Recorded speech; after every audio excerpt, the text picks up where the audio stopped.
What's up, everybody? Welcome to episode 12 of Procedurally Generated, the show about the random history of video games. My name's Chris Weber. I'm here with John Carson. Hello? John? I need to unmute.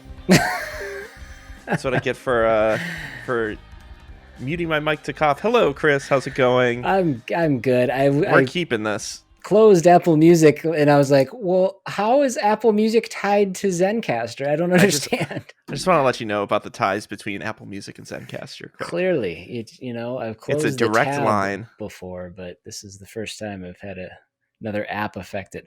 Welcome back. I hope you enjoyed your mute. I did. Oh, absolutely. The first thing I want to do with this new microphone is mute it permanently. That's right. John's working on some new hardware. I've deeply upgraded my audio gear, so hopefully I sound a little bit clearer this week. I might sound a little bit quieter. I might need to change some settings. We'll see. A lot of it could be fixed in post, probably, but yeah, we're working with half of our dream equipment, really. So. Right. One thing I notice, because for a little inside baseball here, we use Zencastr software, and I can see like the ups and downs when we speak. And I always thought it was weird that your ups and downs were so much bigger than my ups and downs. Yours are much bigger than mine. Right now, on mine they look identical. Oh, yeah, yours has always been huge, but the podcast always sounds fine. So I was like, well, it's, whatever. No, mine are always tiny, and yours are always like way bigger. I'm like, is my gain down too far? Am I not getting close enough to my microphone? This is maybe too much inside baseball for the listeners, but it is a concern, and I do look at it a lot, and I hope that that this isn't a sign of.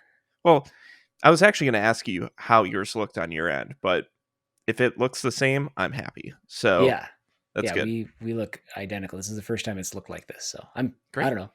Maybe it'll mean that we don't sound anything close in the actual recording. I have no idea. I have no idea either. We'll see. Anywho, for you guys listening to this, I want to real quick remind you that if you are a Patreon supporter, we have a vote live for next week's community vote game. We've cut that down to doing it once a month, and next week is when that happens. So the 5 games that are up are Severed for the Vita, Fight Night Round 4 for the Xbox 360, Krusty's Super Funhouse for Game Boy. Would you try to sneak in there? I said that one. Vote for Fight Night. Don't vote for Fight Night. The best boxing franchise there ever was. Unbelievable. You're probably, that may very well be the case. I should say simulation boxing, like Punch-Out is, of course, very, very good. I'm not going to compare it to to Fight Night or to like Don King's boxing or whatever was on PS1, Knockout Kings, all those. Anyways, Krusty's Super Funhouse for the Game Boy is one of the options.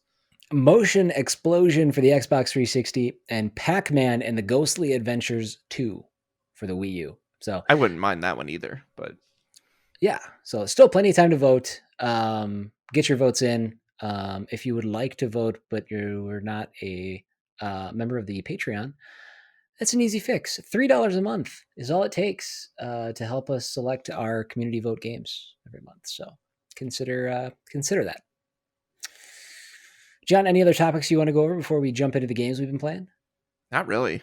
It's been a pretty tame week for me for video game news. So yeah, I can't think of anything off the top of my head. I'm sure if anybody has anything they want to talk about, they know how to reach us, and we will talk about that later. Yes. That being said, I usually lead off games we've been playing, so I'm going to give you the honor. Why don't you fire away? Sure. What have you been doing? So this last week was my birthday. It was the Eye of the Storm. That is January, and I did a couple of birthday streams playing some Monster Hunter World. I've started what I call the All Hunt, and that is hunting at least one of every monster in World, and doing that all on stream. Perfect. Happy birthday, John. Hey, thanks. Appreciate it. I'm old. I'm still old. Uh, yeah, that's going very well. I think we have like 6 or 7 monsters down. So far I've only been using the switch axe by request of the chat. People do have the option to donate bits or real money to make me switch the weapon on the fly, which would suck a whole bunch, but I welcome it because then I can learn a new weapon. I'm usually a hammer loyalist in those games. That's the weapon that's always just worked really well for me. I really like the gameplay style of it, and so trying the switch axe has been a very different experience. I don't know if I like it yet, but I'm getting used to it. Maybe too used to it. So if anybody wants to switch that up for me sometime, you could find out in chat how to do that. You keep saying switch axe, and all I can think of, and it's not even a real thing, but I want it to be a real thing. All I can think of is like a badass guitar, like made to look like a Nintendo Switch. Oh, sure. Do you not want that now? I mean, did you ever play like Guitar Hero for the DS? Where No. it was like a guitar? Like there's like a fret button attachment that you would like hook into it, I think as the cartridge. And then you would use that to do your fret buttons, and I think you would strum on the screen to do the actual strumming. So really weird peripheral. Kind of neat. I never used it though. I want Slash on stage at a show playing a giant Nintendo Switch controller. Beautiful.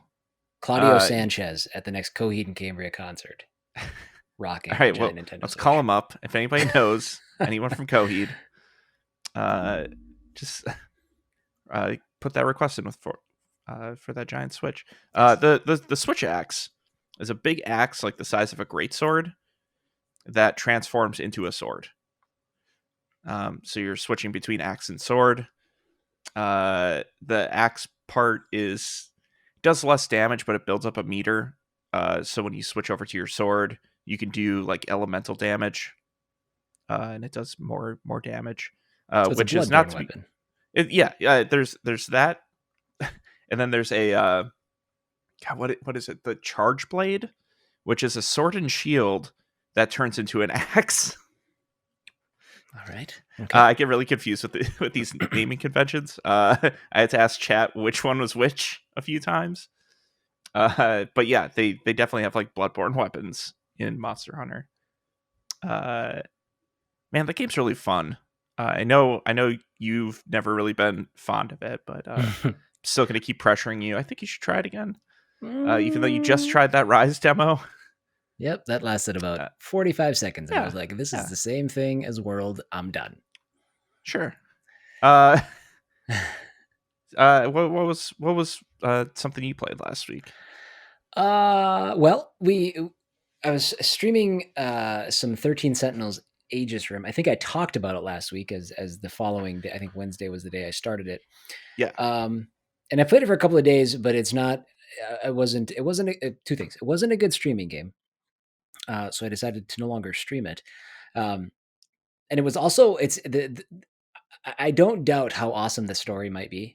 But I'm not there yet. Right now I have a bunch of different story pieces laying around and none of them are coming together. And I'm probably about 6 or 7 hours in. And I mean, I think I understand 2 days into it, right? Yeah, like, I think I understand the overarching idea of what's going on, but I want some of the threads to start coming together, and instead of coming together, there's just more threads. And I'm just I'm ready to. I think I'm going to continue to play it on my own time. I don't think I'm going to stream it, because I do want to see what's going on with that. But that's one that I'm kind of still playing. I'm just not streaming it, that doesn't happen super often. No, it doesn't. I figure if I'm playing something, I'd like to just stream it, but this is one of those rare occurrences where that's not the case. So instead, the 2 games that we've got going on the stream are Dragon Age Origins, which I played back in the day, but I really didn't like the combat at the time. Now, since then, I think my tastes have changed a little bit. Like I got super into Dragon Age Inquisition. I liked it a lot. Yeah. Sad story. I lost my save file with about, I don't know, I was about 80 or 90 hours into the game. Oof. And I haven't gone back and actually beaten that game yet. Big yikes. Because that would involve starting all over. So I figured instead, maybe it'd be fun to go back and try the older ones. And they just happen to come up on the list. So I'm starting with Origins. And I'm really enjoying it. I'm probably Good. about, I don't know, maybe 20, 25 hours in. Been about a week and a half. You've been rocking that one. Yeah. Quite consistently. Yeah, so we're making some pretty good time. It's definitely a lot more entertaining this time around. So that's one of the games I'm featuring on the stream. And then the other one is Remnant from the Ashes, which is super fun. It's a really good time. It's kind of a Souls-like with the focus much more on guns. There's a melee mechanic, and I'm finding that as I go, melee is not the best approach to most situations. Not preferred. Yeah. But it's a cool game. It's got cool lore that's presented in a way that's like easy to digest. You're not overwhelmed with the amount of backstory and stuff like that. You see journals lying around, you could read them. They're pretty long, but they're not very common. So there's a lot of gameplay in between the lore dumps, which is, I think, much more palatable. So I'm really enjoying that game. So I have two bomb games that I'm playing right now and having just a good time with both of them. And then kind of a little bit different, but played some Super Mario Brothers. I'm sorry. Is that like an indie game? Right. Yeah. I don't. If you, not sorry, a lot what? of people have heard of it. No. So we have the NES Classic, and Jack is always, he's got like a Mario shirt, and he's like, I want to play Mario, and usually he does. He sits there for a couple minutes, like he keeps hitting the pause button, and then he sets the controller down and walks away. He's like, why won't this start? Right. He hears on? the tone, here's the tone. Like he does it for like 2 minutes because it's like fun for him, not understanding, what a video game is. But he's started to kind of understand working from left to right. So now he's he can navigate his way almost halfway through the first level. In fact, one time he found the pipe that takes you underneath and drops you off right before the end flag. So he actually made it underground on one attempt. And I was like, did he forget where it was then? The pipe? The pipe? Or did he just not get there again? I think it was an accident. I think he's, he knows to work left to right, but he's also like kind of like only pushing A when he pushes right. It's like a mechanic, like you got to push both buttons at the same time. Sure. But yeah, he must have found the pipe once, and I mean, he didn't really know what was happening, but yeah, he finished the level and then he was in the sewer, and I don't know. We were like, Kate and I were like next to him, like, yeah. And he had a big smile on his face. He was having so much fun, and it was super fun. That's awesome. Yeah, I played a little Super Mario Brothers with my boy. Proud of you guys. But other than that, that's really all I've got going on. It's those two main games that I'm streaming, and then maybe a little 13 Sentinels in the downtime. Are you putting Chronos on the list then? After Chronos is going to be on the list. Yeah. In fact, I'm super interested in Chronos now because of the way that the lore is presented in Remnant. I'm interested in this world. I want to know what happened. And so like Chronos, I believe is a very different kind of game. I think I remember Andy McNamara talking about it back when it first came out on Oculus Rift. Mm-hmm. And it's like kind of a Zelda-like, but also I guess it still has like some Dark Souls-y elements. But like every time that you die, your character ages by a year, and then I think you like get some skill progression. Okay. So like as you go through the game and as you die more and more, your character ages, and like they age physically, and as well as like your stats and all of your things that you've learned are going up as well. It just seems like a very cool presentation for that kind of game. And now I know that those two are like connected, I don't even know how they're connected. Right. Well, I know that Chronos is like before the fall is the subtitle. So it's supposed to be before, it takes place as a prequel to this. And that's what, like, as I'm going through certain areas and finding out more about like what is going on that led to this issue. Cause like certain journal entries I'm finding span like 30 years. So Oh, like it's yeah, I'm super super interested and super intrigued by it. And this game, I'd heard good things about it, but I wasn't sure if it was. I'm pleasantly surprised. Even hearing yeah. good things about it, I'm still pleasantly surprised by it.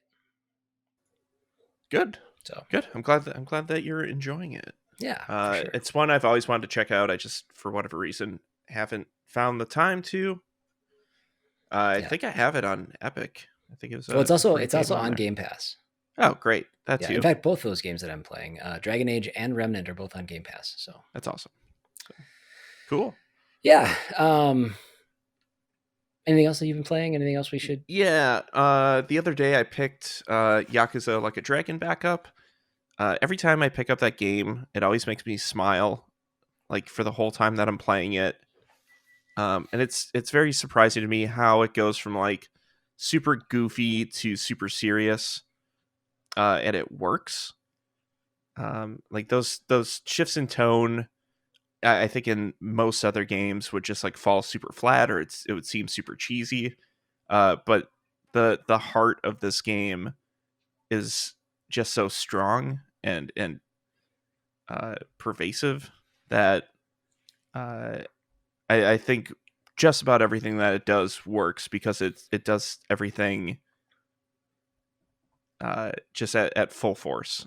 It doesn't like do anything half-assed, and it's just a wonderful wonderful game. I think Um, every time that you've talked about that game, you yeah, have you have convinced me even more to play it. First off, I'm yeah, going to play it. uh-huh, good, But you've also like not only like I've reached that point. Now every time you talk about it, it's like my patience for waiting to play it, it gets smaller yeah, and smaller. like yeah. like every time If you you talk about it, I'm hey, like, okay, I should really start this sooner rather than if you want to do an under the table deal where I cash in and and unrandomize on your account, later. on your stream, I do have like 140,000 channel points Oh geez, to you're blow. throwing the validity of my entire channel up in the air. You know we're gonna hear about this next week. We'll see. Yep. Who's gonna talk to us about this? Timmy, Any number of people. X Dragon, Chin. if man, if I don't play Galaxy soon, he's gonna revolt. Did he unrandomize though? No, he didn't. Actually being a trooper because between Super Mario 64 and Sunshine, which it was my first Yeah. shot with Sunshine, um, he asked me if I was interested in playing it like right then and there, and I was like, to be honest with you, if you really want me to give it a fair shake, probably not right this second. like, like I just don't. I was a little burnt out on Mario 3D platformers, and I needed a little break. So he's being he's being a boss about it.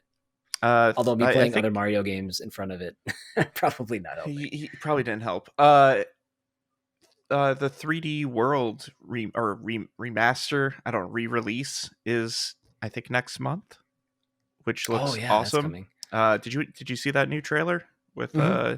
the Bowser's Fury The stuff? Bowser's Fury one, yeah. Yeah, so Bowser's Fury looks super interesting. I know we should have talked about this before, but I just remembered it now. Hope you don't mind. No, go nuts. I think it's really cool that they're putting a full 3D Mario level into 3D World, which is typically like fixed camera, top down view, very very like specific camera placement. And with this is more like Odyssey or a Galaxy or a Mario 64, where it's like one big open environment that you get to run around, but still get to use the mechanics of 3D World. So you still have like cat suits, you can still climb walls, you have propeller hats, you have just about everything that was in 3D World, but in a brand new environment and doing things like getting, I think they're called cat shines. So like you're doing Odyssey things in 3D World. Ooh, I just think that's a sold. neat expansion for that game. So, Nice. and Kaiju Bowser. God, what's his Japanese name?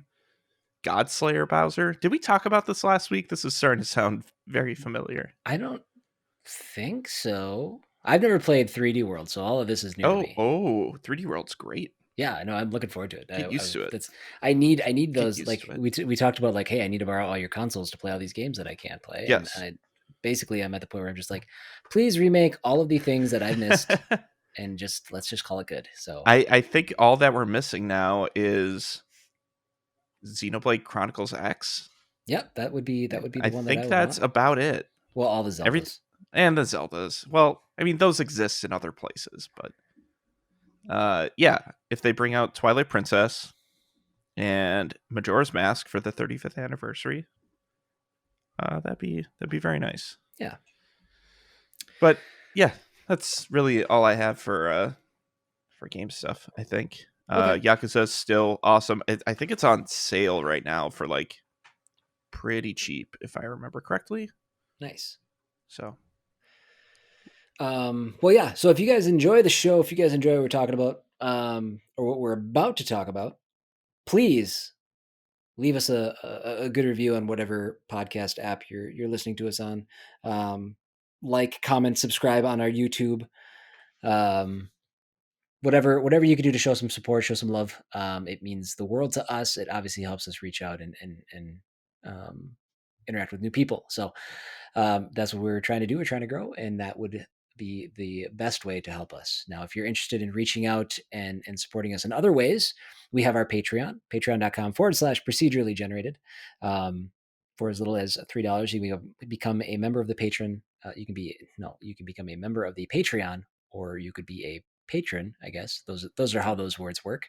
sure. And you can get access to an ad-free show, early access. You can also vote on our community games and some other perks and benefits that exist there. So there's our Patreon. Our Twitter is PG_show. Email us at pgshowinbox@gmail.com. We have our Discord linked below in the show notes. And as I mentioned, like, comment, subscribe on our brand new, shiny YouTube channel with all of our back stuff included. And we have a whole bunch of Corpse Party almost ready to go up. I got a couple updates to do, but we'll be adding a bunch more of that playthrough up on the YouTube here, up on the YouTube channel, probably this week. Throughout this week, yeah. So, and then if you want to follow us individually, I am CW719 on Twitter, and John is. I am John_Carson on Twitter. There you be. On the tweets. All right, let's get into our games for the week, huh? Sure. Quite the mix. Yeah, it's some weird stuff. It is. So we're just gonna jump right in. There's the games are gonna speak for themselves. Our first game, actually, John, I usually lead this off too. Why don't we? Sure. Do you want to take the honors on this one? Yeah, let me just pull up my notes. Yeah, so our first game is a. This is a weird thing to say. It's a Windows game from 2003. The developer is Idle FX. The publisher is iGames Publishing in North America and Mindscape in Europe. This is Nosferatu, The Wrath of Malachi. It's a roguelike. It's a first-person shooter roguelike set in I was going to say a Transylvanian castle, but it's not Transylvanian. Chris, where does this take place again? Well, I do. I think it actually is in Transylvania. Is it? Okay. It's a county in Romania. Oh, Romania. Got it. That's the word I was looking for. It was Romania. Yeah, you are going through a castle that is owned by a Nosferatu named Malachi. Is Nosferatu a title, or is it just a type of vampire? That's a good question. That's one thing I didn't really look into and haven't really thought of until now. Like, I've seen the movie Nosferatu. I'm pretty sure that was just the name of the vampire. I think it was too. Like, wow. Yeah, I don't know. You just spun my world upside down. Anyways, you're trying to save your family from this castle. The castle is randomly generated every time that you play it. So it's different every time. You can have those family members die, and I don't think there's any like real penalty to it. from what I was seeing. Outside of no, I can't remember there being a penalty. There's like you can lose at the end of the game or not. But Oh, one of I don't those remember if games. like I don't no like so I know that like when you finish the game, there's one of two cutscenes, and it's either like you lose or like the whole family like celebrates with you and then like just like trots out of the castle. I don't know, it's weird. This game also has a time limit. You have an hour and a half to find everyone and beat the bosses and get out of the castle. Which is that's kind of a weird time crunch for a game that's randomly generated every time. I wonder if there's patterns to how things are Yeah, laid out. I mean, the last couple of weeks I've been able to make it very clear my opinions on time limits in games. Yeah, But yeah. yeah, I guess I didn't realize you had an hour and a half to complete everything. I thought they were tied more specifically to, and you could be right by the way, but I thought they were tied to specific events. Like, so I actually downloaded and played the game. Oh sure. It was pretty deeply discounted, and I found an example because I got into it. Yeah.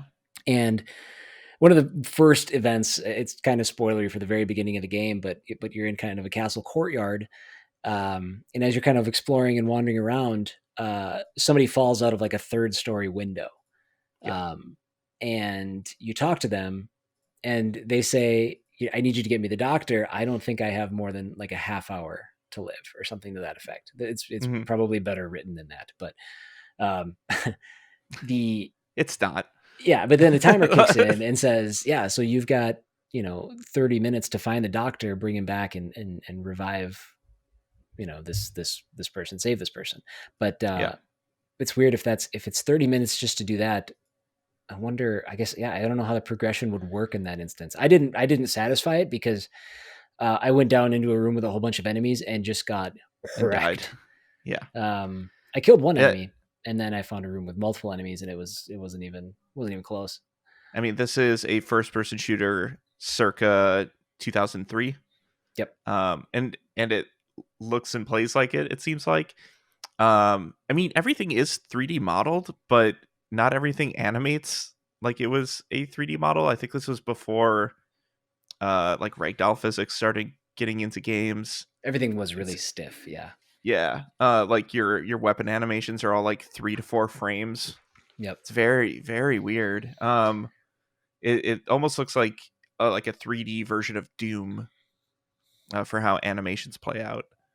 Yeah, I think that's fair. I think the idea of this game's actually very cool. I think so too. And the atmosphere and the aesthetic, Mm-hmm.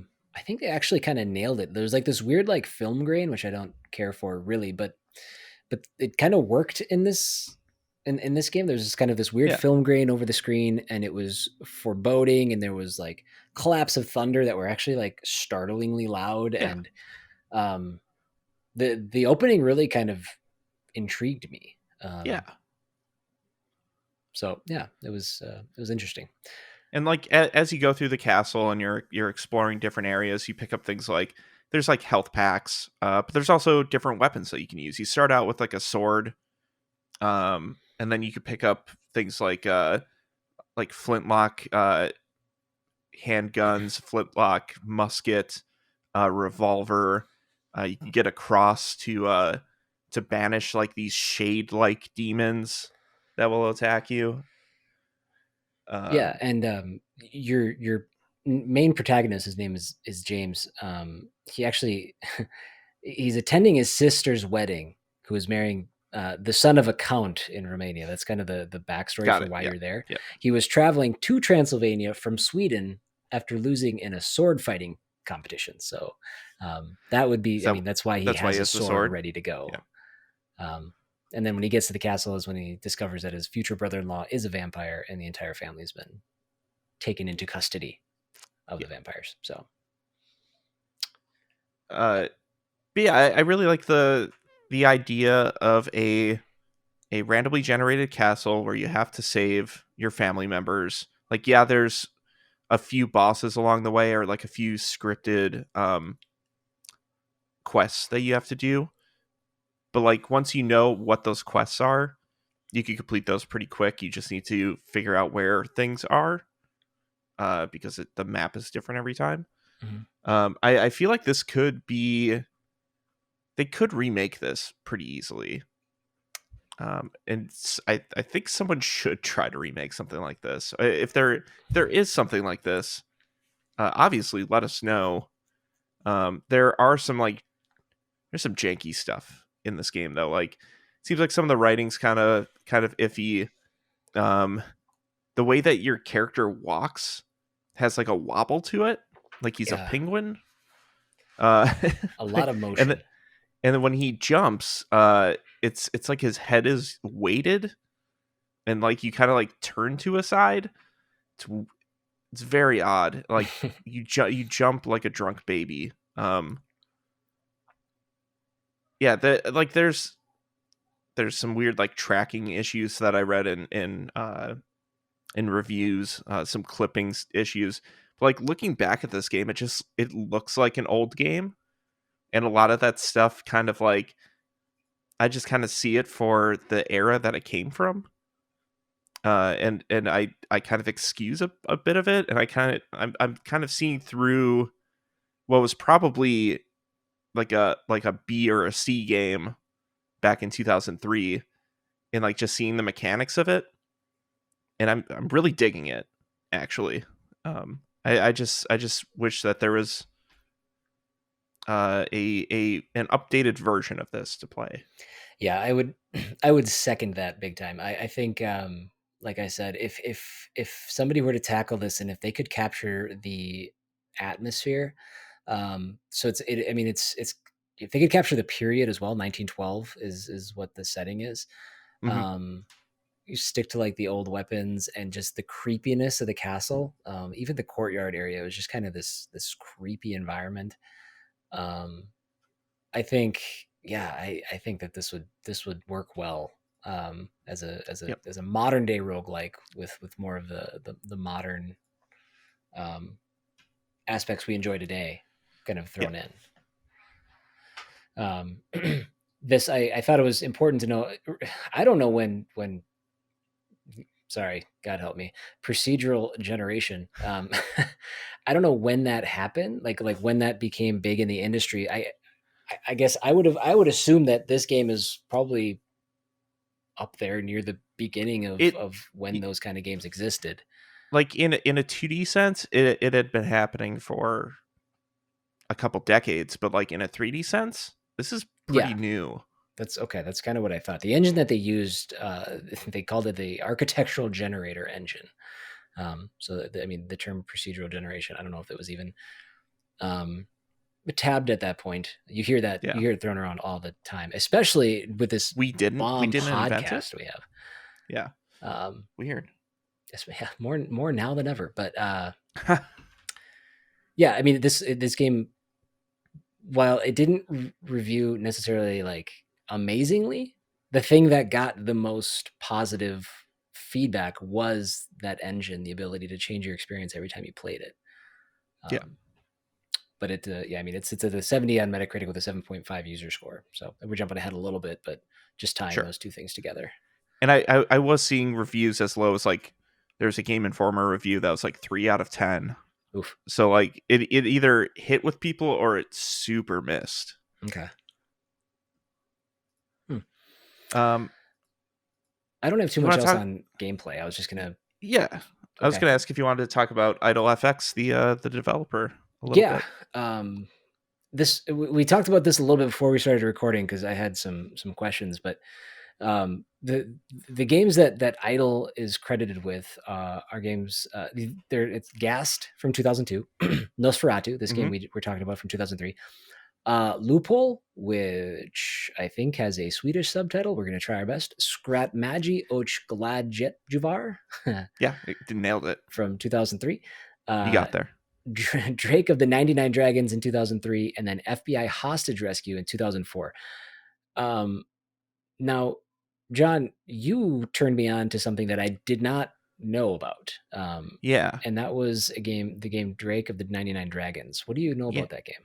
Yeah, so Drake of the 99 Dragons was an original Xbox game that was it's an action title. It's very comic booky, cell shady, third person character action game. Uh, they were planning on this franchise like branching out into like a multimedia thing. So like they were starting with the game and they wanted to branch into like comic books. It's very comic booky looking. And also like an animated series. I think like the Spawn animated series was happening around that time and was probably a pretty big thing. They wanted to uh, get Drake out there on that sort of level as well. The game was not well received, and they canceled all of those plans. And I think it kind of sunk the studio as well. Yeah, and then so that's where Moby. This is where I kind of lost the thread too. And John shed some light on some of the stuff I couldn't figure out. But Moby Games, which I use as basically my number one resource for the Yeah. list and everything, they had a note specific that said they merged with a company called Hidden Dinosaur in January of 2003, which that would have actually been, maybe even before the release of Nosferatu. Yeah. Um, but I could not find any record of that company anywhere. Now it sounds like some of the people from the studio went to other companies. I think you had mentioned Avalanche and Paradox. Yes, that is correct. So I'm not sure where the Hidden Dinosaur merger happened. I don't know anything about Hidden Dinosaur. Regardless, Yeah. Idle is no longer an entity. So Yeah. And looking into Drake of the 99 Dragons a little bit more, it seems like it wasn't just like poorly received, it was actively terrible. X-Play called Drake the single worst game ever released for the Xbox. holy smokes, that's Uh, those are big words. Alex Navarro of GameSpot at the time, now of Giant Bomb, named it the second worst frighteningly bad game of 2003 in Halloween 2004, right behind Big Rigs Over the Road Racing, which he is historically tied to for reviewing. That game is fundamentally broken. Looking at scores, it has a Metacritic score of 22 out of 100. EGM out of this is just aggregated scores at this point. EGM had a 1.67 out of 10. Game Informer had a 1.25 out of 10. GameSpot had a 1.6 out of 10. IGN was a 2.9 out of 10. Oh my god. OXM was a 3 out of 10. Team Xbox was a 2 out of 10, and XPlay gave it a 1 star. So I could see how Drake could sink an entire company. Yeah, that's oof, that's rough. I gotta get my hands on that. It actually recently came out on Steam in 2018. Oh, did it? Oh, So I have to see this. You don't see scores like that. It's like no, you don't. I have to understand. It is $6.99 on Steam. No, I don't know if it's worth understanding that much. It has mixed reviews. Maybe it was just ahead of its time. It could. I mean, it could be. Yeah. It could have been like the Dark Souls. Don't give up on the of Drake of the 99 Dragons cinematic universe here. I think they should have had 100 dragons. I think that was their problem. Yeah, that was their problem. Yeah, too few dragons. Also, the wrong Drake. Apparently,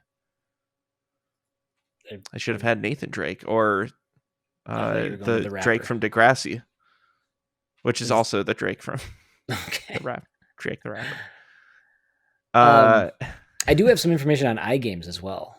Yes, which I thought was kind of interesting. So, iGames was the publisher on this, and I found a Gamasutra article that had an iGames press release that was released to try to negate rumors that the company was closing.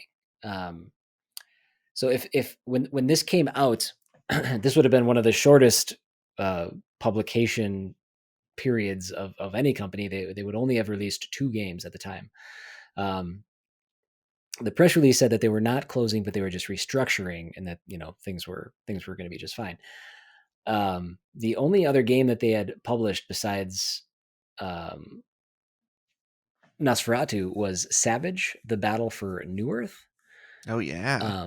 So I saw the press release and I was like, okay, they had to fight some issues, but I'm sure they've still done stuff. So I looked at Moby, and to this day, they've only published Savage and Nosferatu. So methinks that press release was a band-aid over a bigger issue, and that it never actually recovered from that.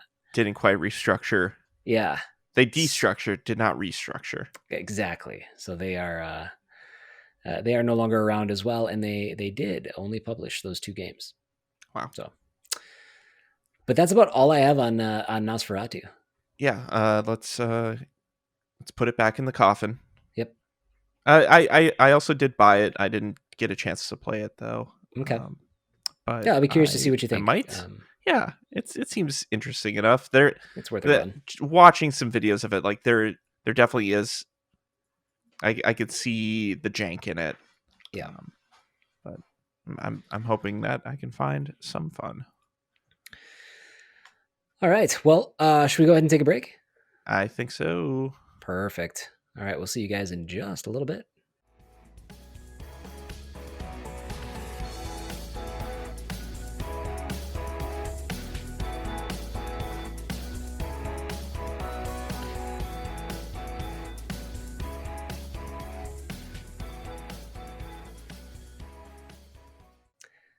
All right, everybody. Welcome back to part 2 of Procedurally Generated, episode 12. I just enjoyed some fruit snacks. I wish I did. I just got coffee and I haven't tasted it yet, and I don't know how it's going to taste. All coffee's disgusting, so it's not going to be good. Yeah. Well, so for Christmas, my wife got me a Keurig and like a box of just like random flavors of coffee and ciders and hot chocolates. And some of them are like really good. Like when we were doing the first half of the show, I was drinking a vanilla cappuccino. It was delicious. This is just extra dark roast coffee. So I don't know how it's going to be. I'm going from like really, really delicious coffee drink to just straight coffee.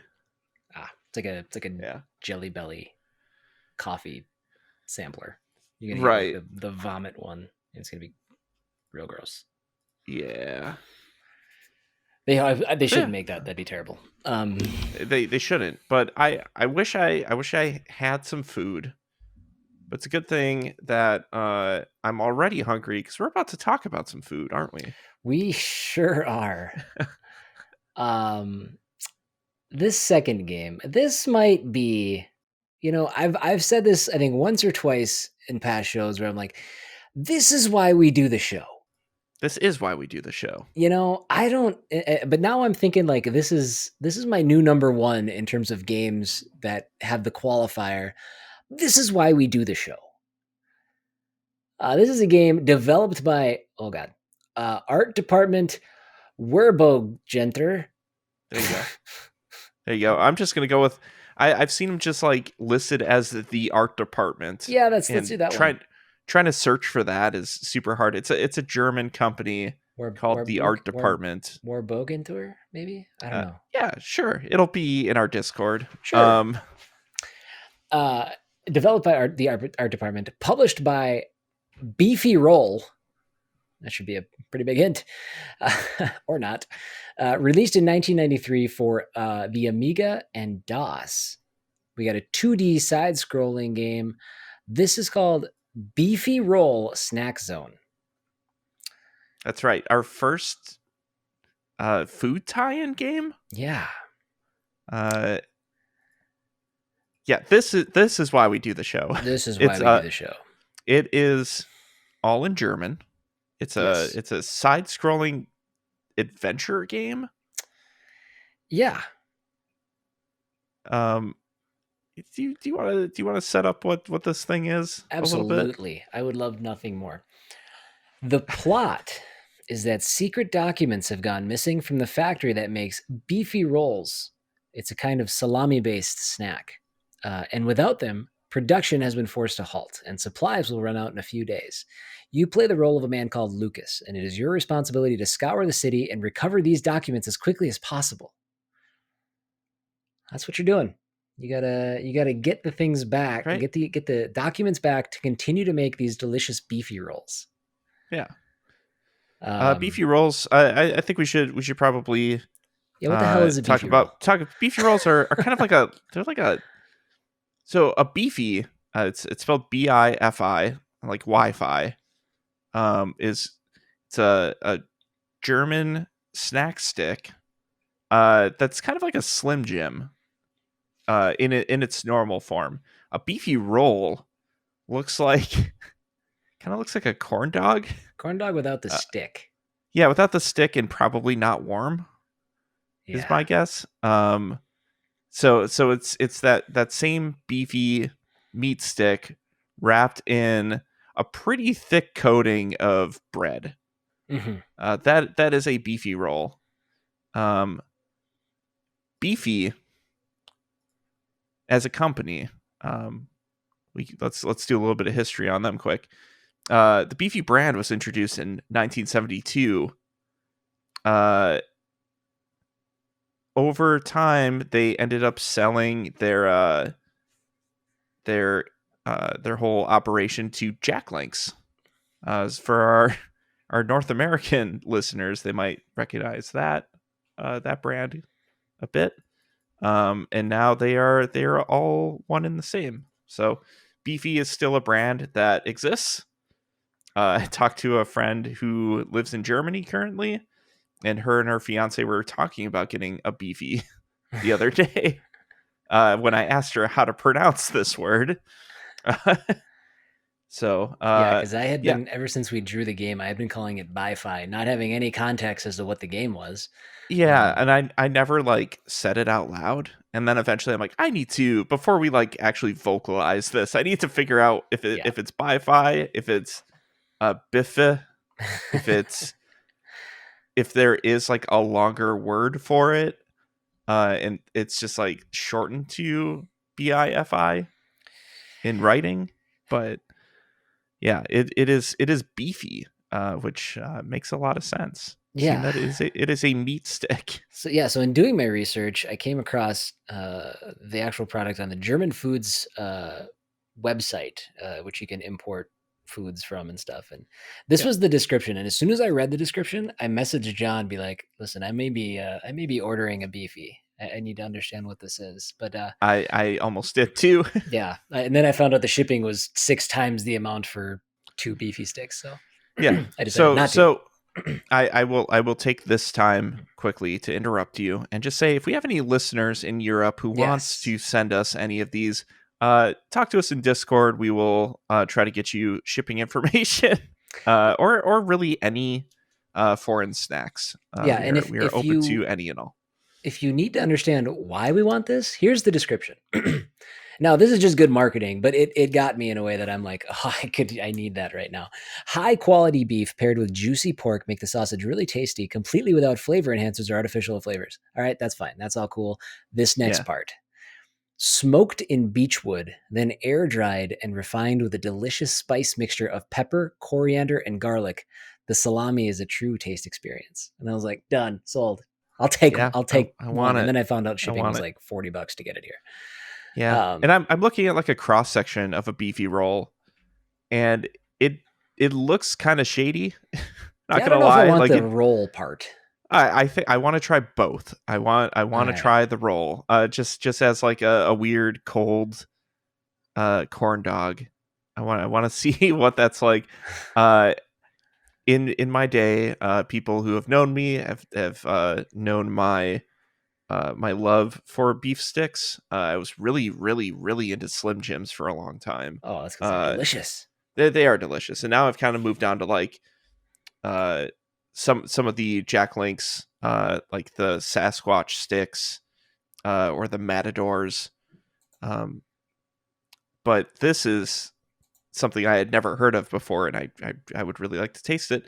I'm also, at the very least, I'm hopefully going to Germany this year, if everything clears up. if if all of the COVID stuff is not goes away, but like if it's safe to travel, at least managed. Yeah. And I will just buy one in person gladly, with some euros. So. And you will hopefully smuggle one back for your co-host. BiFi one day. I will eat you. I know we're talking more about this food than this game, but I didn't really have much about the game itself. It is an adventure game where you are trying to find legal documents to save this factory. You do have some resources that you're managing.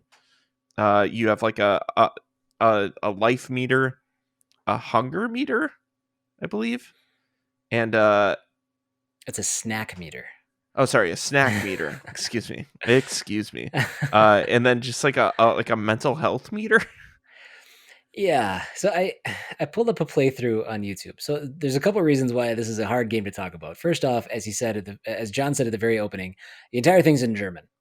And neither of us speak German. So. Yeah, I made it about like a trimester, which we had trimesters in high school. I made it a trimester into German, and I was like, "Nah, this sucks. I don't want to do this." Kind of wish I wouldn't have done that, but that's the extent of my German. But I watched a YouTube playthrough with no commentary or anything, just kind of like took in what was happening. And here's what I got. You had the 3 meters. You have an energy meter, an emotion meter, and a snack meter. I also dawned on me that more games need snack meters. I don't care how you use them; they just need to be better implemented in more games. Absolutely. I couldn't. I mean, the basic concept we figured out. I couldn't figure out the basic concept of the game by watching the video. Obviously, I knew that beforehand, but I was like looking. I just saw a dude like going up and down streets and then getting hit by a car. Yeah. So the character I was watching went into a theater, bought one of everything from the vending machine, including a BiFi roll, left the theater. As you should. Got hit by a Ferrari, went ahead and walked that off, entered the nearest club, stayed for about 3 seconds, then went outside. Drank some beer, and then like regained health and some sanity. Wandered around for a bit. Because that's all that you need after you get hit by a car is to just drink it off. Yeah. Yeah. There's logic there, I guess. Oh boy. But yeah, I mean, it's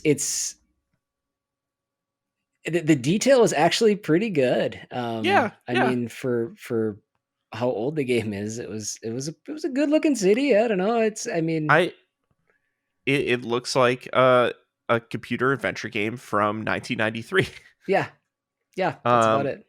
With BiFi plastered on some park benches and billboards.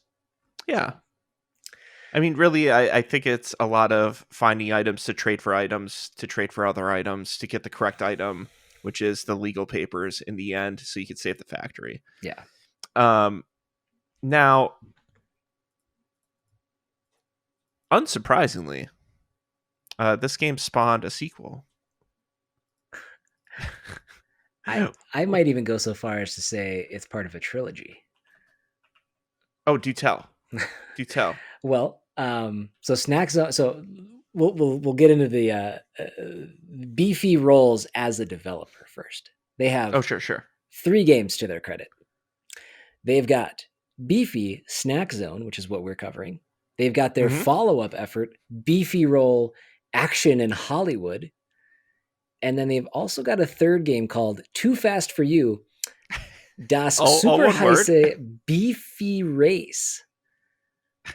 So I don't know what that last one is, but that one makes me probably more interested than anything. I'm looking at photos of it right now. Tell me it looks glorious. Baby. It is a racing game. Yes. Semi 3D. Yeah, it almost looks like a mix between like an Outrun and a Stunt Race FX. Like the models of the cars look really exaggerated, like giant wheels, very cartoony, but like the entire world is like all the textures are super pixelated. Nice. Also, I should clarify too. Too Fast for You is spelled the number 2, capital F, capital A, capital S, capital T, the number 4, capital Y, capital O, capital U. and this is in 1995. Yeah, This came I out. think Yeah, that's when the yep. last So one came this out. is a 1995 game. This is well before Fast and the Furious. Yeah. So They are trendsetters. absolutely. I mean, BiFi rolls, like, they were ahead of the curve. I mean, they are a full blown They sure were. development studio making BiFi Well, rolls on the side. they publish this. You should say I'm art sorry. development Yes, they did. They did the publish it. development. So Right. The developer was the art department, who is now known as, this word is harder than it should be, but Phenomedia. Like, what they did was take phenomenal and then they put media on the end. Phenomedia. Yeah, it's not a good. There's not a good break point in there to make the two words go together. But no, Phenomedia Publishing. It might work in German. It might, yeah.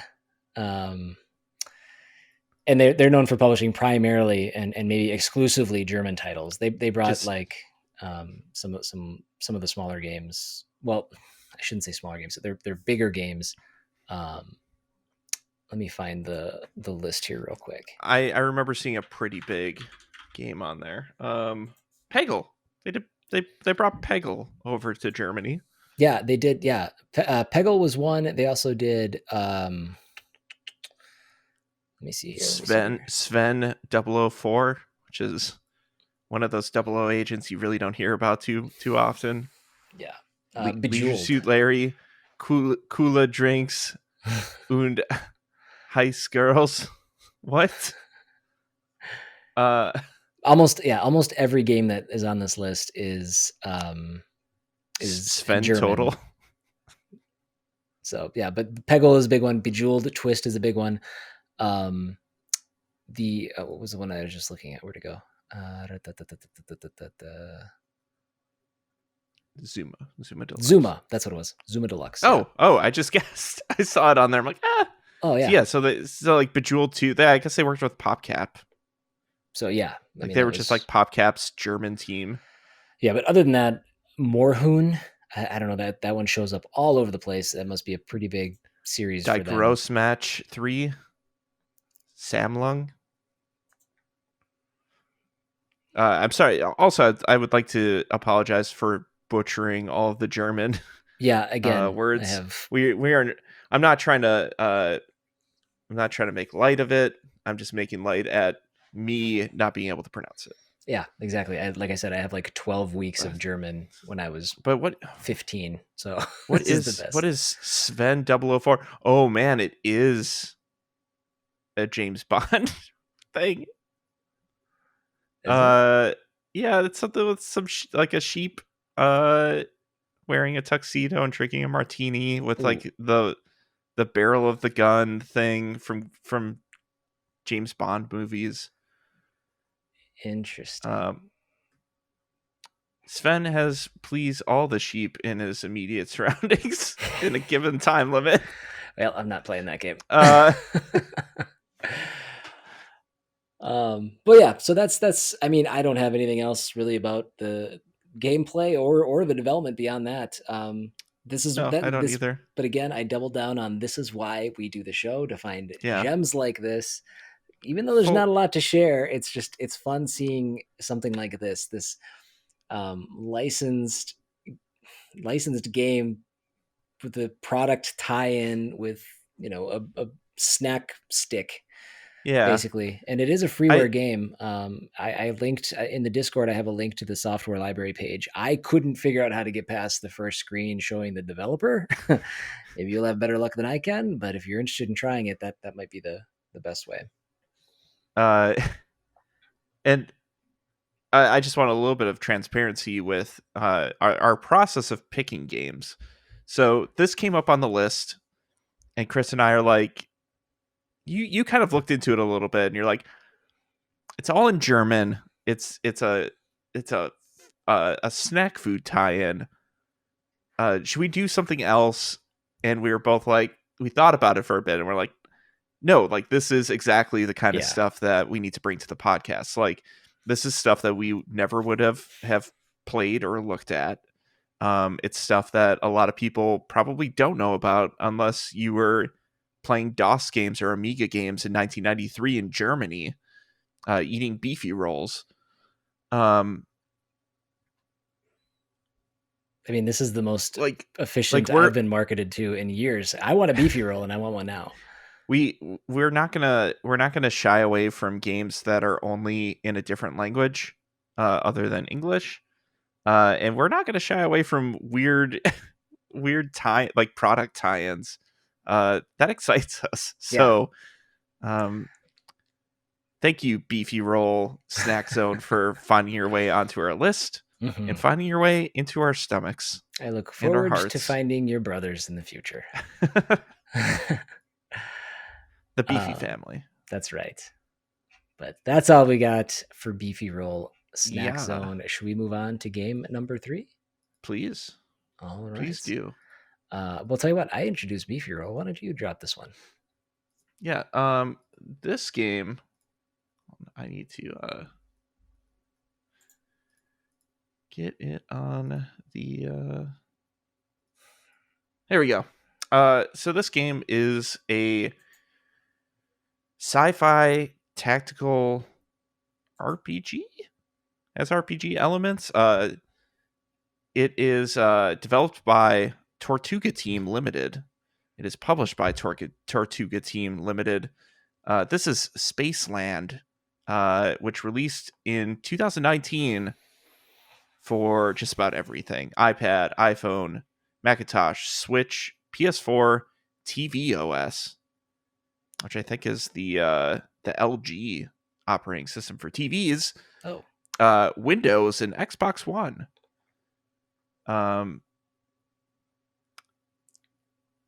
Yeah, so Spaceland is like I said, it was a sci-fi tactical game, not unlike something like XCOM.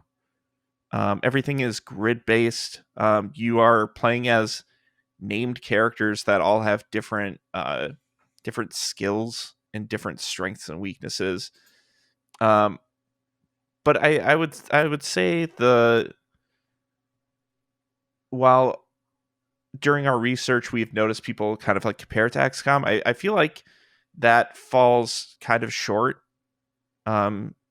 in how this game is played, since everything is like so locked to grids and so locked to like XCOM is turn-based and everything, but I feel like the specific grid nature of this game lends it more towards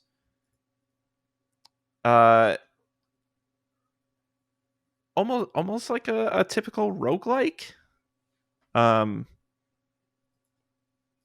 Chris, what well, yeah, I was kind of do you curious have with what your Space Team? opinion on that was going to be, Spaceland. because what I think the XCOM comparison is valid, but I think this is a much more simplified version. I think maybe like original XCOM. I've also seen that this game is kind of a throwback to a game called Laser Squad, which is from like the late 80s, and is another turn-based tactical game, which I have never played and I really don't know anything about. But well, let me read the product description so you guys can kind of get an overall idea of how this game presents itself. Now, this is taken directly from the website, which I'm going to make a special note when I'm done, but just bear with me here. Perhaps the most dynamic turn-based strategy in the spirit of XCOM. Less covers. Okay, this is they're not also not US, so this is maybe got some grammatical errors. Less cover, more action.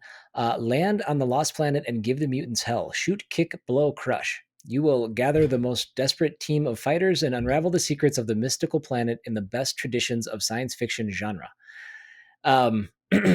So I noticed this description in a number of places. I noticed it on media. I noticed it on Moby. I noticed it on the Internet Games Database. Maybe Wikipedia. No, Wikipedia didn't have a page for it.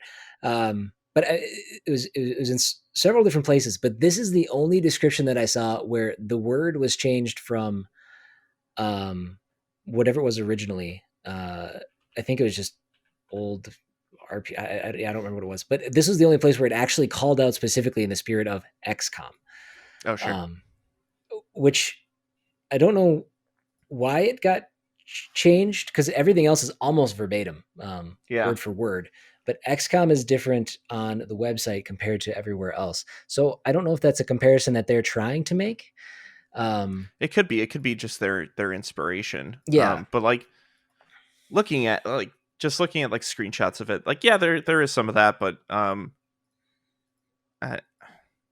trying to put my finger on like what it does remind me of. Like Soccer, football, tactics.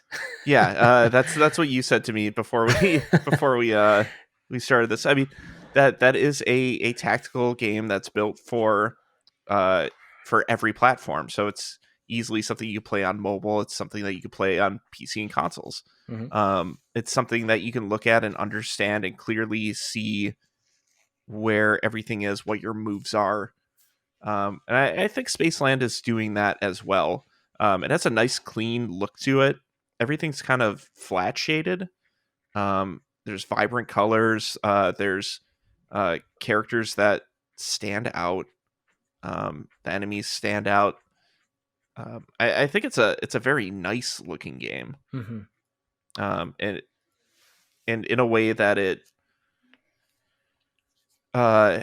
it translates well on just about anything that you would play it on, whether it's a small screen or a big screen.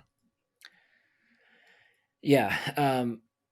This game, when watching some gameplay of it,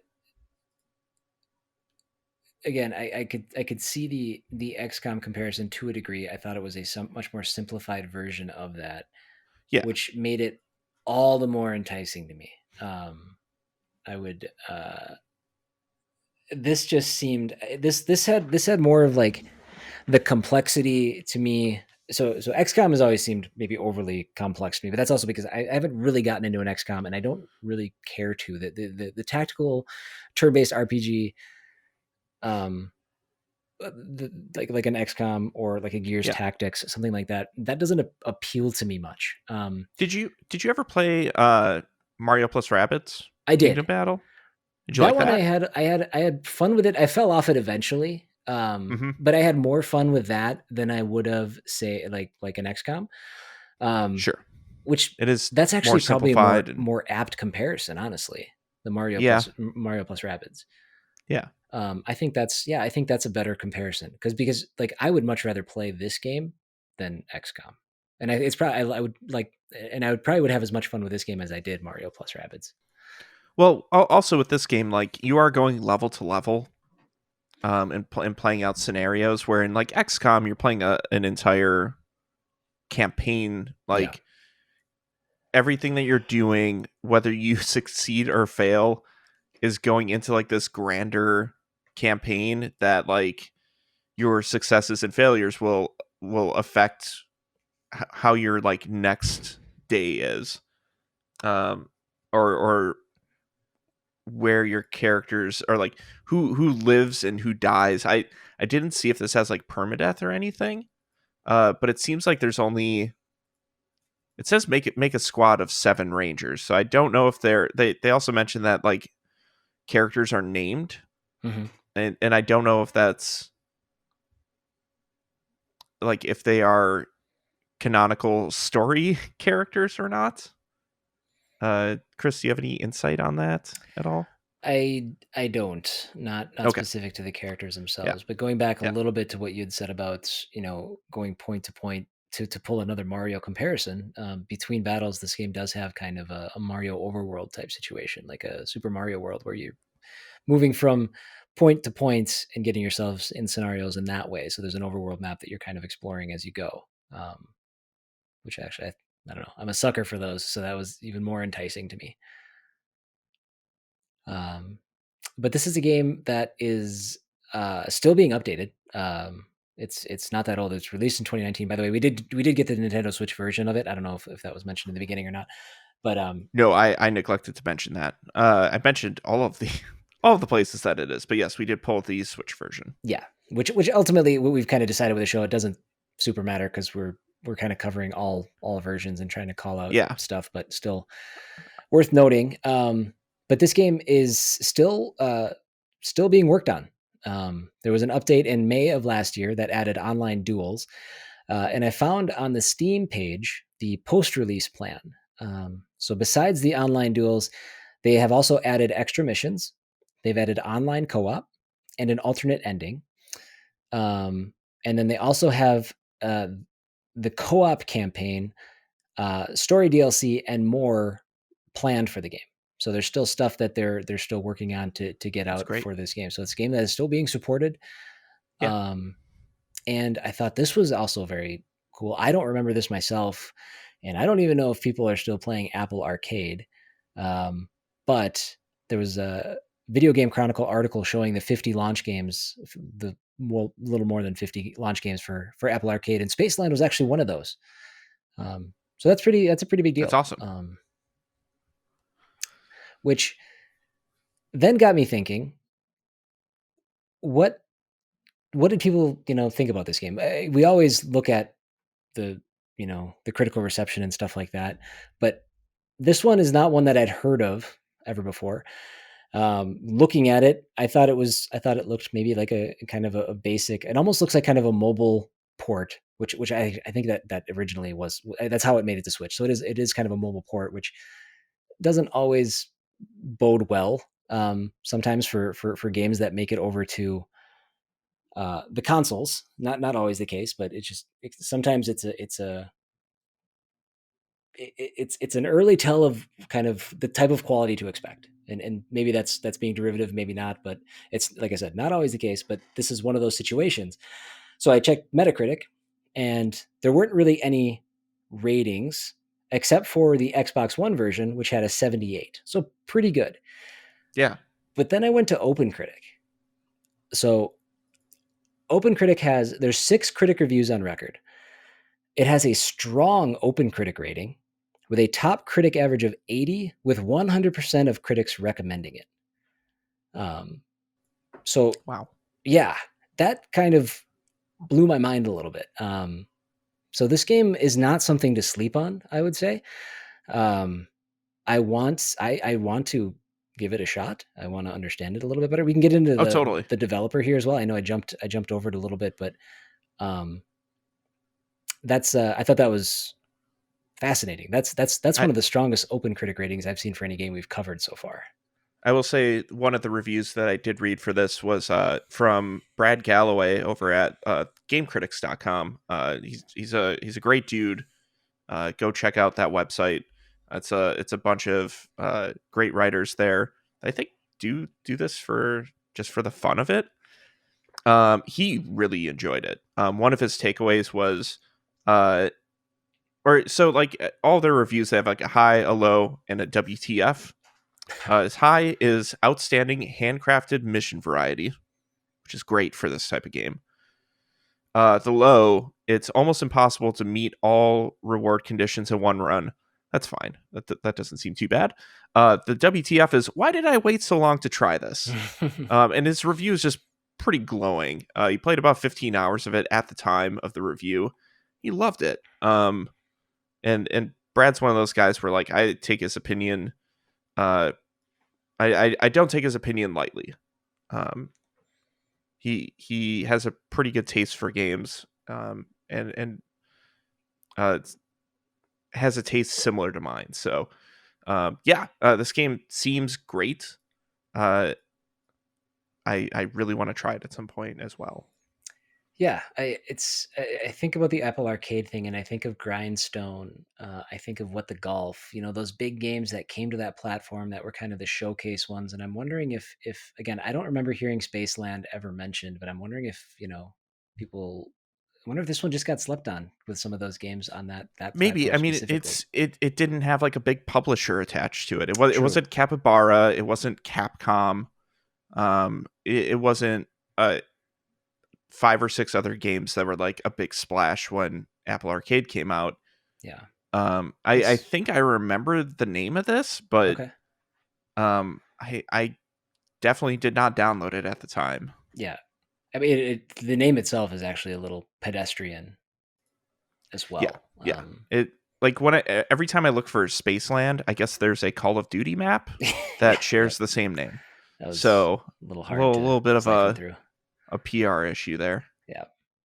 So, but that's all I have on kind of the gameplay. Do you have? I don't have too much on the developer. I have a little bit. The head dude, I should head dude. The It's on his gosh, business card. yeah, it's just, hey, my name is Anton Mikhailov. I'm the head dude of Tortuga team. No, he's a veteran in like turn-based strategy games. He was a game designer on gosh, where's that name? Give me one sec. I'm always just like super organized with all of my notes and the pages that are open. I apologize. He worked on King's Bounty, which is a long-running PC strategy series. Oh yeah. He worked on a bunch of them. Armored Princess, which I think was the first one that he worked on. Let's see here. Credits. Come on. Yeah, so King's Bounty, Armored Princess, Crossworlds, Legions, Warriors of the North, Dark Side, and then he branched out and made Braveland, which is kind of somewhat similar to the King's Bounty series in terms of like hex-based grid gameplay. And there's been various variations of that through the years with Tortuga team. And then Spaceland recently in 2019, which is a little bit of a departure, but also still a tactical / strategy game. So Anton Mikhailov seems to be his wheelhouse, is that's strategic. In this case, no longer sci-fi, no longer fantasy, but a sci-fi game. He has a long history of it, and it seems like it's paying off pretty well. Yeah.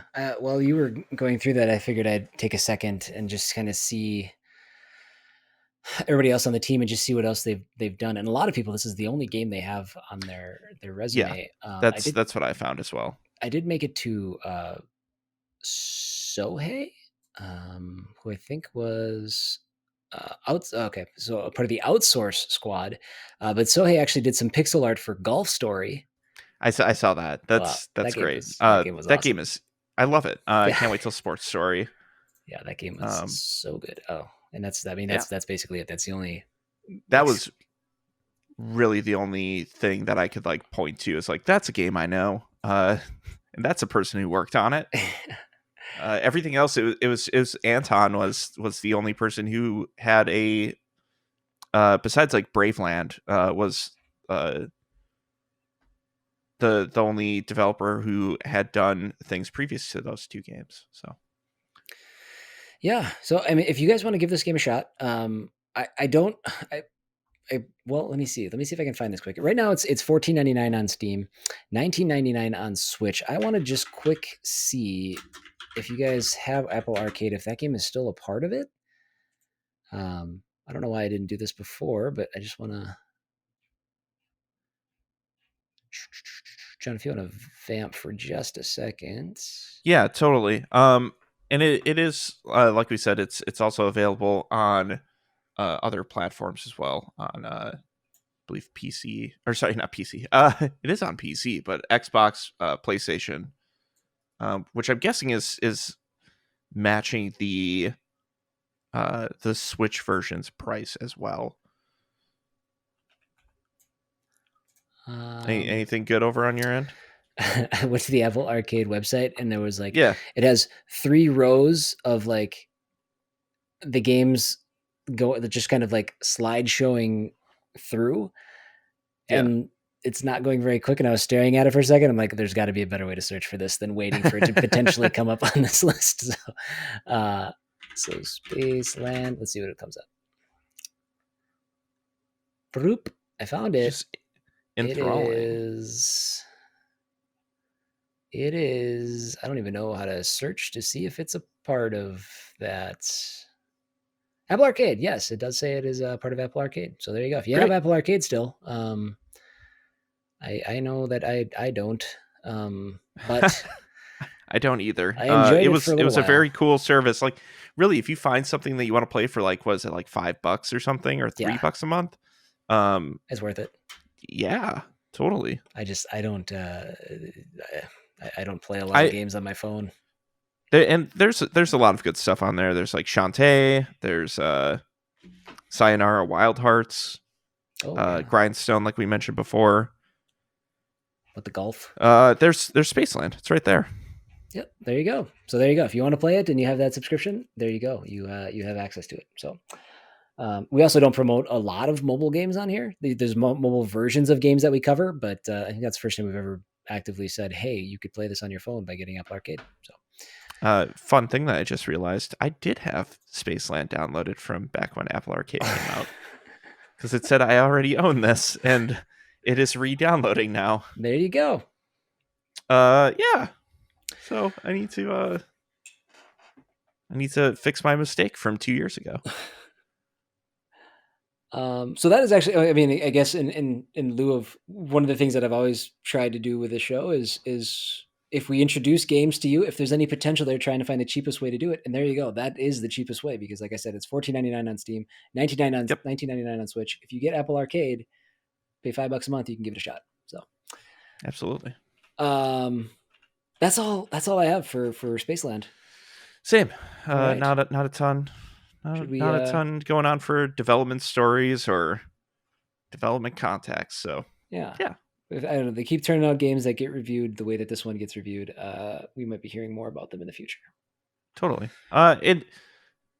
We didn't want to say this going into like right before the episode, but this is one of our shorter ones. Yeah. This is sub 2 hours. Well, we still got to rank our games and do all this. We still have to rank them, but like, we'll be well short because I forgot we. Yep.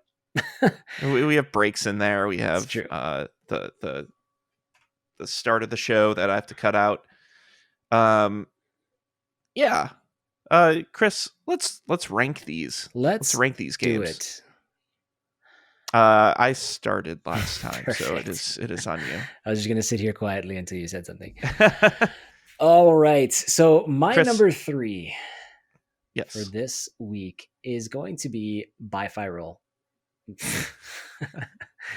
But what about the BiFi roll? Oh, the BiFi roll is going to be my number 2.5.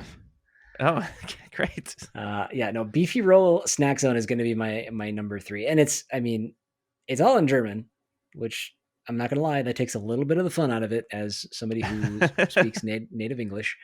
Yeah. And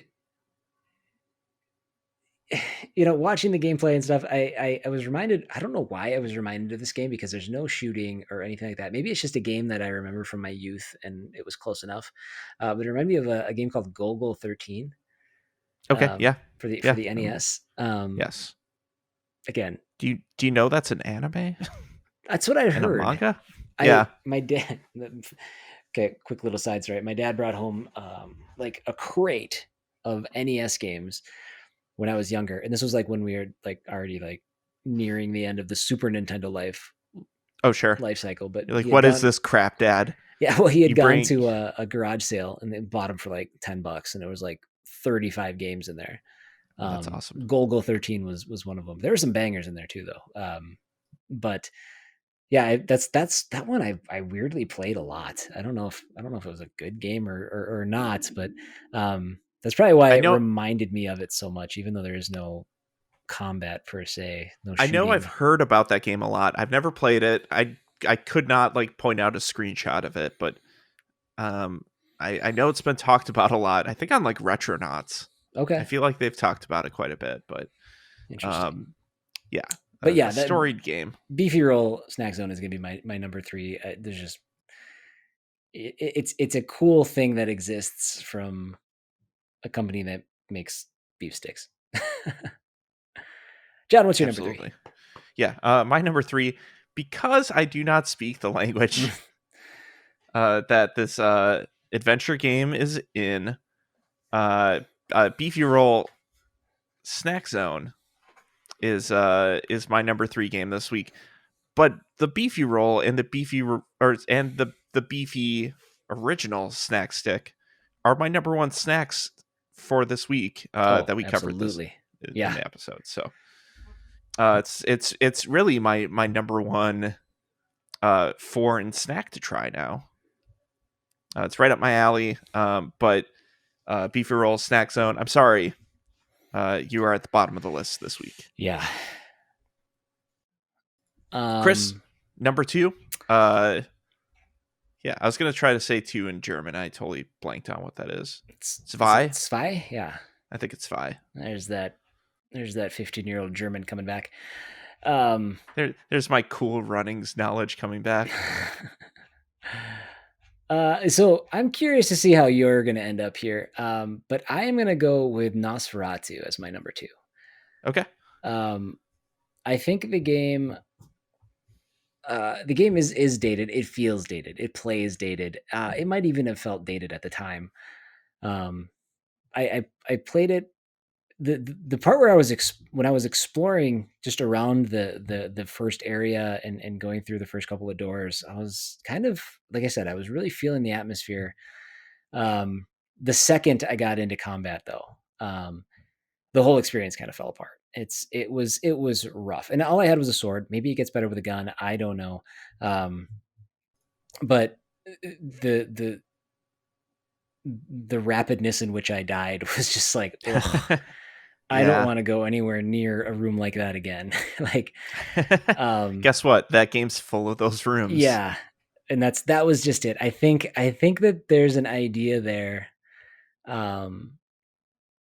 Transylvanian horror castle. If somebody took like a real stab at that and try to stay true to the horror aspect, because I think there's maybe smaller experiences, games that exist that have maybe done something like that, but implementing the roguelike aspects of like games that we know today, and building on it, something like that. I think that there's something here. I think you'd have a pretty good repeatable like horror experience, but to go back and play this one, it's not easy. So I'm glad that I got a chance to try it, but I don't have any interest, I think, in playing it again. What do you got for number 2? Yeah, we are just hand in hand through this entire list. This week is it's a pretty predictable ramp here. I am also, for my number 2 is Nosferatu, The Wrath of Malachi.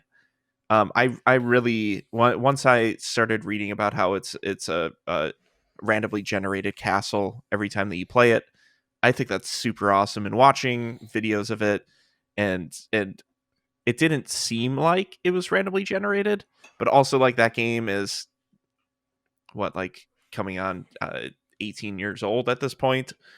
I think that there's some great nuggets of game design in there, and if someone were to bring it forward, like you were saying, and adding some progression elements, I think updating the graphics and making it so you don't jump like your head is 80 pounds heavier than the rest of your body.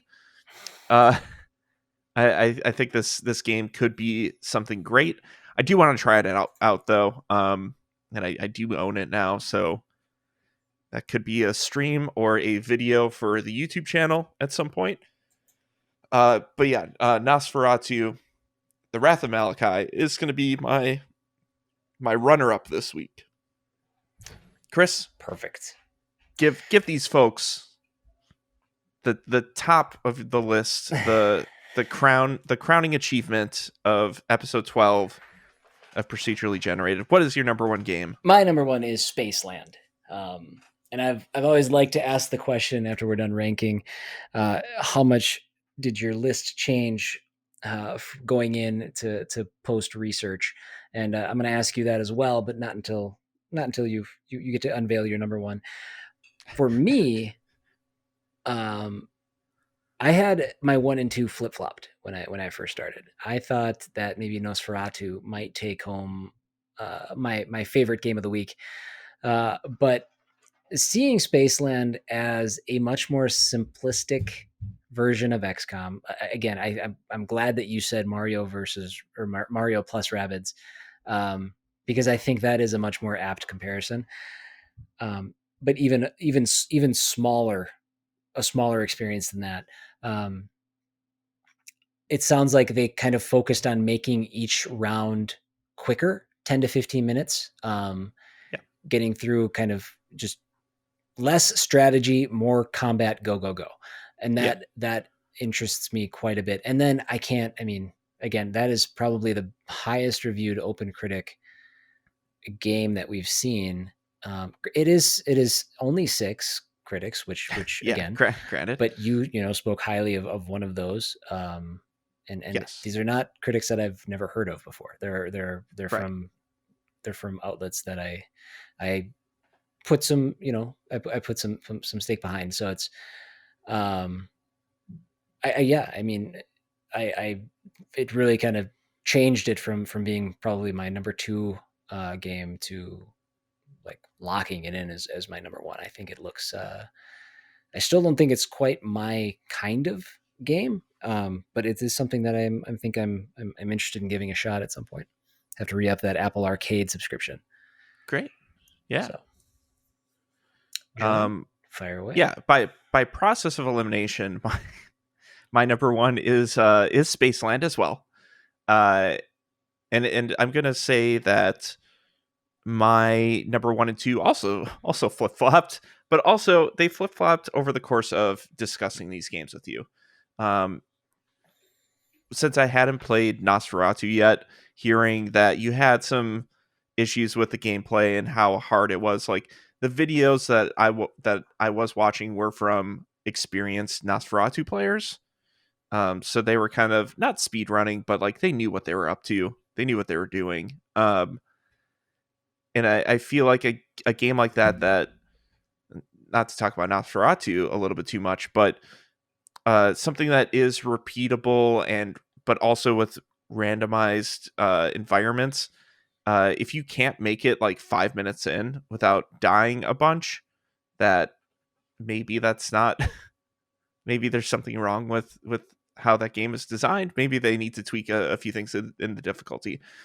Spaceland looks like a very pleasant tactical sci-fi game. And I'm into those. I do like XCOM. I do like I do like the Mario and Rabbids simplification of that style. I like Final Fantasy Tactics. I like all these things. It has a neat look to it. It looks like it's easy to play on just about anything. I might opt for PC. I don't know. But I might try it on my phone since I think I'm re-downloading it currently.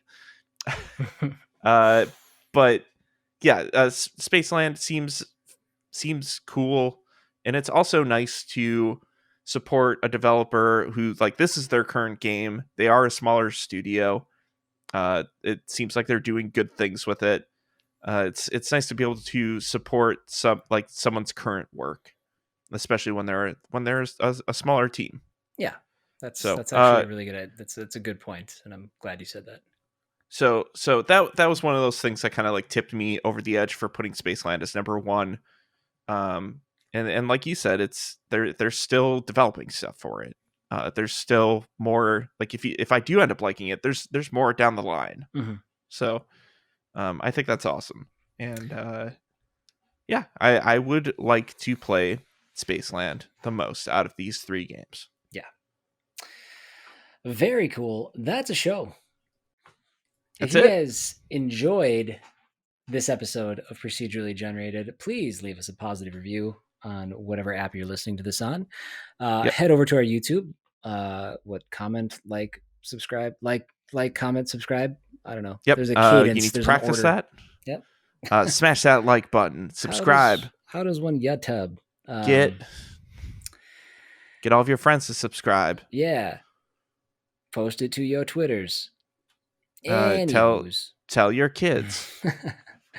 We also have our Patreon, patreon.com/procedurally generated. You can get in there.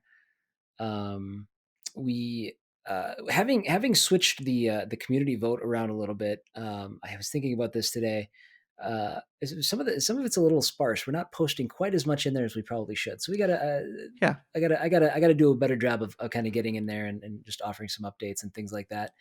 And maybe we need to think about tweaking our Patreon goals a bit. Yes, we do need to do that. I think we need to tweak some things. So and if any of our current patrons or anybody who's on the edge of being a patron has any ideas that they might want to put forth, please let us know on if you email us, if you talk to us on Twitter or in Discord or in our streams, wherever. We're open to suggestions. If they're good, we might implement them. Yeah. So. And they're definitely worth having the discussion. We want to we need the feedback to see it from your guys' perspective. We can only see it from ours, and ours is weird. We also will have the Discord link in the show notes.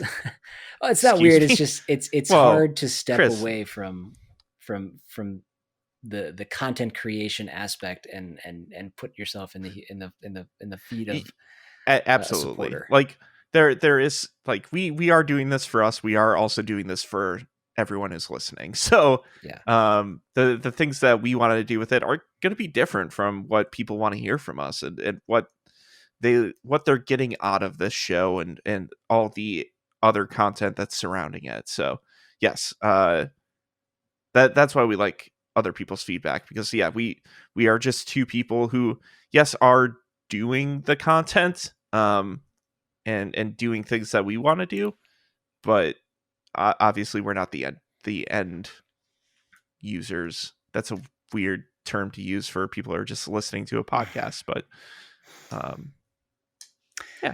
you guys will help us make those decisions going forward. So beyond the Patreon, we also have the Discord linked below. If you'd like to email us at pgshowinbox@gmail.com. You can follow the Procedurally Generated Twitter at PG_show. You can follow our personal Twitters. I am CW719. John, you are? I am John_Carson. And that is a show. We have to thank some people. We do. Before we go anywhere. Thank you to the patrons that have been with us thus far.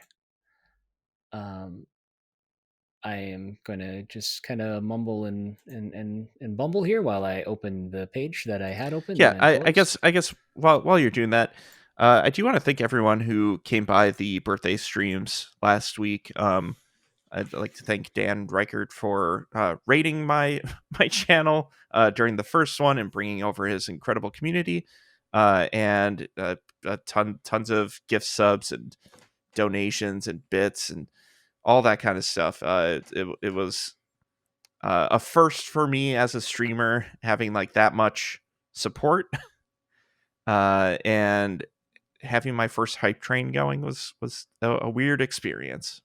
So I'd like to thank everyone for being there and for any continued time that you spend in my channel. Now that I have a lot more equipment and lighting and audio stuff set up, I'm going to be streaming all the time. So I don't know if you plugged your channel, but my Twitch is John Carson Games.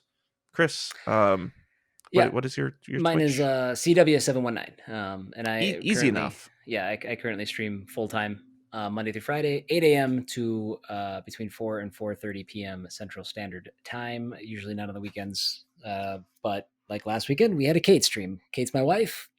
The people demanded it, and we made it happen. So she got to play some Jedi Fallen Order. So yeah, it's a great game. But yes, let's do a quick thank you to all of our patrons, Mecha Sprite and Young Hydra. Thank you guys both. $25 platinum patrons. XChin, thank you so much at the $15 gold tier. Cassidy Neumans, Catherine Weber, The Lone Wolf, Tim G, Tori Glumac, all of you guys at the $7 silver tier, thank you so much. Aussie Gamer, Brandon Johnson, Jason Daphnis, and John Carson at the $3 bronze tier. Thank you guys. Thank you.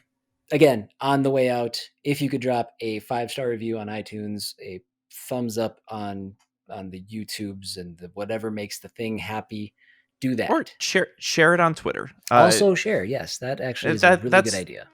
That's a very big thing. If you can't support, like, obviously we don't ask you specifically to support monetarily, but if you do want to support the show and you don't have the means to support monetarily, spread the word. Yes. That is huge for us. Getting more ears on the podcast is really our goal. So yeah, and I'd said this after we recorded our last show and went back and listened to it, but I think just to quickly kind of maybe pat ourselves on our own backs here. But I think that we are really starting to dial things in. I think we're doing a really good job. I think we have a lot of room for growth still, but I'm super happy with how the show has evolved over these last 12 weeks. Me too. And this one as well, we set out to kind of shorten things a little bit. This will be probably one of the shorter podcasts that we ever do. Yeah. But I still think it was a lot we keep of fun. Going. It was efficient. It was a good, it was good, Yeah. So we keep, we'll keep getting better. So if you haven't, if you're listening to this one and you haven't listened in a while, I don't know. Welcome back. Yeah. Welcome back, I guess. And check out some of our other shows. And just keep listening. Yeah. But you guys have a great week. We will talk to you guys next week for episode 13. See ya. Oh, go vote. Okay, go. bye. Oh yes, I'm like, wait. For the game, not the other vote. We're done. I was very confused. Did you have a stroke there for a second, Chris? What is going on? Yes, please go vote for which game you would want to see on episode 13. Yes. All right. Now bye. Bye everyone.